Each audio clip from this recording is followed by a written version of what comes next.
Hey, we are at Capra's Kitchen in Mississauga. I love cooking and I love doing strange things.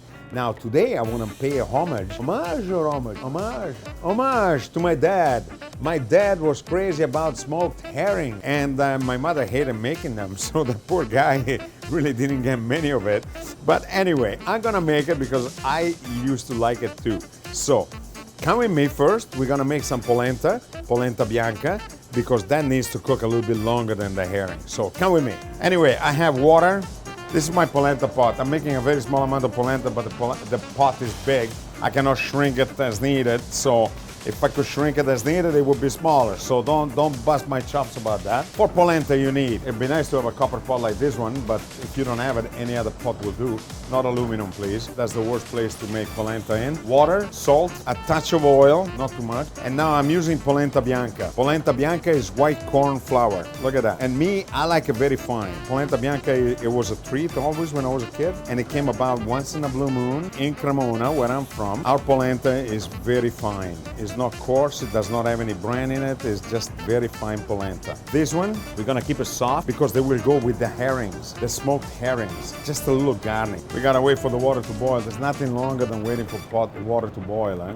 Very easy. Okay, my water is boiling. You wanna come over here and burn your lens? Now we gotta be careful because when you're adding the flour, a little bit at a time, stir, stir, stir. I don't want any lumps. Let it come to a boil again. It's like molten lava. Let it cook. It's gonna take about 45 minutes to cook. In the meantime, we're going to do our herrings. Very simple. Olive oil, garlic, a little bit of capers, some passata di pomodoro, tomato passata, concentrato di pomodoro. This is tomato paste. I like to use the tubes when I don't do too much, right? I mean, so I can seal it, keep it in the fridge, I don't have to worry about a thing. Couple of beautiful herrings smoked. I'm gonna remove the heads and the tail so that they fit better in the pan, and that's about it. And then I'll debone it after so that all the bones will fall apart and come out nice and easy. White wine, pepper, salt, and celery, onion, carrot, the trinity. They make everything taste great. So a nice little amount of oil, even a little nugget of butter would be good. So I'm going to put a little nugget of butter. Now I grated them, but I left them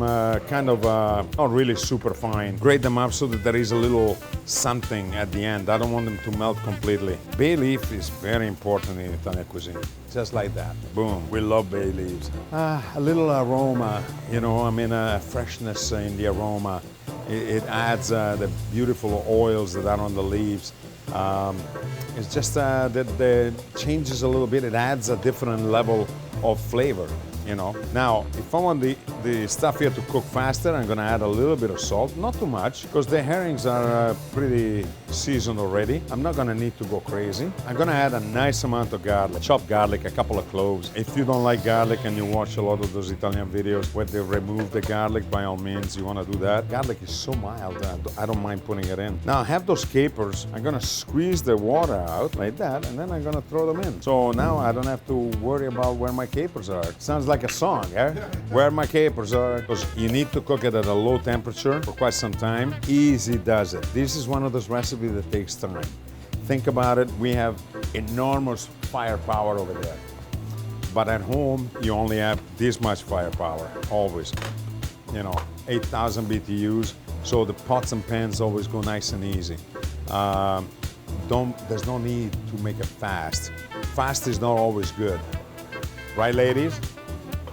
Oh, there's nobody here? Where are they going? Maybe they're just helping themselves. Who knows? Huh. Oh yeah, the polenta is good. Creamy, dense up a little bit, you know what I mean? And just get a little flavor in it. They're wilting nicely, they're cooking. I'm gonna add a little bit more oil because you can't do it without too much oil. This recipe needs it. Smell that. That is a beautiful smell. I'm gonna add a little pepper. Should we make it spicy? A little bit of the Calabrian chili. I love this stuff. You know, they've been crushed and kept in oil. Beautiful. It's such a beautiful thing. Look at it. You can just make a crostino, spread this stuff on it, and go to town. Now, these are wilted to the perfect amount. There you go. Remove the head. Yeah, I'm removing the guts. I don't want to eat the last meal of the herring. Messing around with the herrings, I'm going to put a little bit of tomato paste. I want to roast the tomato paste in here. So I'm going to put a little white wine in it. Just pluck it in like that. We're going to debone it once that is cooked. Now we're gonna put a little bit of passata di pomodoro, not too much. And guess what? You're gonna need a little bit more of this. Okay, Okay, the only thing I have to do here is add a little bit of water now, like that. Now we let it cook. Carefully, you try to remove as many bones as possible. And you said that your mom didn't like this recipe? My mom hated this dish. My dad loved it. My dad had a very strong palate, and hence why we are here making this dish. Imagine that my dad and I used to fight over the bone marrow and the chicken neck and head when you're boiling a chicken on a Sunday to make stew, to make a bolito. We would just go crazy on it. Man, herring's got bones everywhere, man. Look at that. See? I got most of them. Now, if anybody knows about this recipe, done like this, and wants to tell me more about it, because this is the way my mother used to make it. I never made a herring in a restaurant, and I don't want to serve it because you know what is it's kind of a strange item for an Italian restaurant. But in the north of Italy, we do eat this. At least that I know of in the north. Don't worry about it breaking up. That's exactly what you want. Taking longer to remove the bones than to actually cook the dish.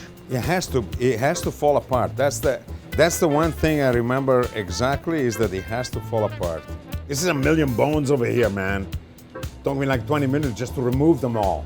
That's okay. That compound butter, I have a little bit. I'm gonna not waste it, and I'm gonna add it in here. Got the real lemon, okay? Now, Rosa's not gonna like this, but this is not a recipe for Rosa, okay?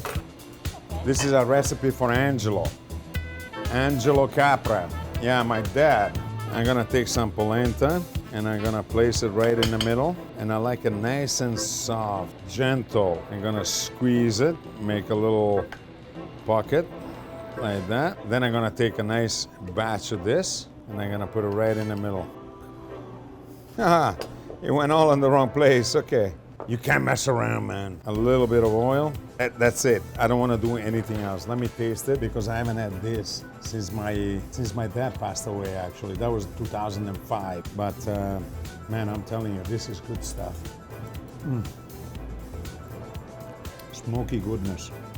Hey, what do you know, a bone? You have to try it, Chef. Thought those bones were dollars.